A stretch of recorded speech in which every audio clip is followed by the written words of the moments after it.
কিন্তু রাম মন্দির নিয়ে এত বেশি আন্দোলন, রাম মন্দির বানিয়ে দেওয়া সব করার পরে কেন হেরেছি, আমার মনে হয় এটা একটা পৌরাণিক কারণও আছে। অযোধ্যার লোক রামকেই ছাড়েনি, সীতাকে বনবাসে পাঠিয়েছে, তো মোদিকে, যোগীকে। কিছুই অসম্ভব নয় রাজনীতিতে। আর নাইডু আর নীতিশবাবুর মতো পল্টুরাম যারা আছেন, তাদের উপরে ভরসা করা তো বেমানি, আমরা দেখেছি, ঠকতে হয়েছে। কিন্তু রাজনীতি বাধ্যবাধকতা থাকে, তারা বিজেপির সমর্থনে জিতে আসেন আর বিজেপিকে ছেড়ে অন্যের সঙ্গে হাত মেলান। সেইটা আসবে কি না সেটা পার্টির সর্বোচ্চ নেতৃত্ব দেখবেন, দেখার লোক আছে আমাদের। আর মমতা ব্যানার্জির কথায় কেউ কোনোদিন বিশ্বাস করেনি। দেখুন, সন্দেশখালীর আন্দোলনটা রাজনীতিক আন্দোলন ছিল না প্রথম। ওখানকার সাধারণ মানুষ, আদিবাসী মানুষ, মহিলাদের অত্যাচারের বিরুদ্ধে আন্দোলন ছিল। পরে বিজেপি টেক আপ করেছে, লড়াই করেছে। যে কোনো রাজনৈতিক পার্টি করেই এ ধরনের আন্দোলনকে কাজে লাগায়। আমরা চেষ্টা করেছি তাদের ন্যায় দেওয়ার, সঙ্গে দাঁড়িয়েছি। টিএমসির চাপা দেওয়ার চেষ্টা করেছে, প্রচণ্ড অত্যাচার করেছে, কালকেও অত্যাচার হয়েছে। আগামী দিনে তারা ওইখানে থাকতে পারবে কিনা, সেই মহিলারা যারা আন্দোলন করেছে, এই পরিস্থিতি আছে। এই যে একটা ঐতিহাসিক ঘটনা এবং মহিলারা আন্দোলন করে সারা দেশের সামনে উদাহরণ প্রস্তুত করেছেন, এটা তো তার জন্য তাদেরকে স্যালুট করা উচিত। বাকি আগামী দিনে কী হবে দেখা যাক। তার ফল সন্দেশখালী, হিঙ্গলগঞ্জ বিধানসভা বিজেপির বহু পুরনো গড়। 20, 30, 40 হাজার ভোট আমরা ওখানে পেতাম, যখন সারা বাংলাতে 10% ভোট পাইনি, 4% ভোট পেতাম। তো সেখানকার মানুষ আমাদের সঙ্গে ছিলই, আছেই। কিন্তু আরও ভালো হওয়া উচিত ছিল রেজাল্ট, সেটা হয়নি। সারা পশ্চিমবাংলা তথা ভারতবর্ষও নেগেটিভ হয়েছে। বুধবার সকালে নিউটাউন ইকোপার্কে প্রাতঃভ্রমণে এসে দিলীপ ঘোষ বললেন, পার্টি চলতে থাকে, লড়াই চলতে থাকে, নেতা পাল্টে যায়। এটা ঠিক, আমরা 2021 পর্যন্ত এগিয়েছি। বহু কর্মী শহীদ হয়েছেন, আক্রান্ত হয়েছেন। আমরা 18টা সংসদ এবং 77টা বিধায়ক পেয়েছিলাম। ওখানেই আমাদের গ্রোথ আটকে গেছে। ভোটের শতাংশ একই আছে, আর গ্রোথ হয়নি। আমরা গত 3 বছর এগোতে পারিনি। ভাবতে হবে, এইখানে আমরা যে গতিতে এগোচ্ছিলাম সেটা সারা দেশে আলোচনার সাবজেক্ট ছিল। সবাই অনেক আশা করেছিলাম, কিন্তু সব কর্মীরা নামেনি। গতিরুদ্ধ হয়ে গেলে কর্মীরা হতাশ হয়ে যাবে।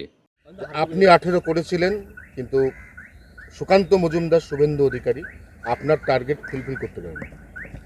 দেখুন, পার্টি চলতে থাকে, লড়াই চলতে থাকে, নেতার পরিবর্তন হতেই থাকে, রেজাল্টেরও পরিবর্তন হতেই থাকে।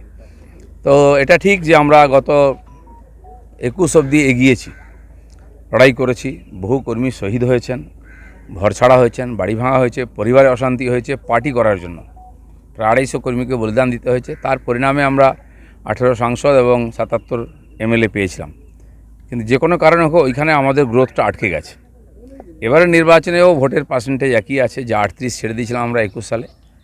আর ভোট পার্সেন্টেজ 38 এবং সিট যা ছিল 77, আর বর্তমান সাংসদ গুণ করলে 7 দিয়ে প্রায় সেটাই দাঁড়ায়। তো আমরা এগোতে পারিনি এই গত 3-4 বছর। সেটা আজকে ভাবা দরকার আছে, কেন দাঁড়িয়ে গেছি এক জায়গায়। যে গতিতে আমরা এগোচ্ছিলাম, সারা দেশেতে আলোচনার বিষয় ছিল, কর্মীদের মধ্যে উৎসাহ ছিল।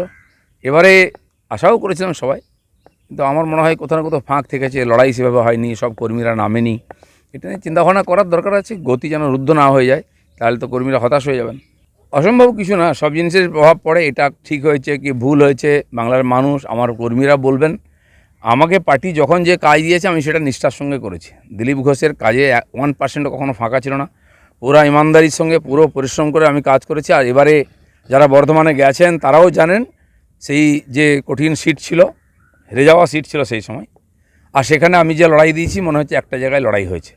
তো আমাদের পরিশ্রমে ফাঁক ছিল না। বাকি নেতৃত্ব, পরিবেশ ইত্যাদি পলিসির উপর নির্ভর করেছে যে কেন রেজাল্ট এরকম হয়েছে। সেটা যারা চিন্তাভাবনা করেছেন, যারা পাঠিয়েছেন, তারা ভাববেন। আন্দামান আগেই ঘুরে এসছে দিলীপ ঘোষ, যেন কালাপানিটা আমি জানি, আর কেউ জানে না। আর রাজনীতিতে এটা অসম্ভব কিছু না।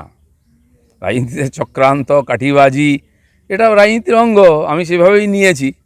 আমি পুরো পরিশ্রম করেছি, কিন্তু সফলতা আসেনি। শুনুন, সারা ভারতবর্ষে আমি গত 30-40 বছর যেটুকু রাজনীতির দিকে লক্ষ্য রেখে বুঝেছি, বহুবার এরকম উত্থান পতন হয়েছে।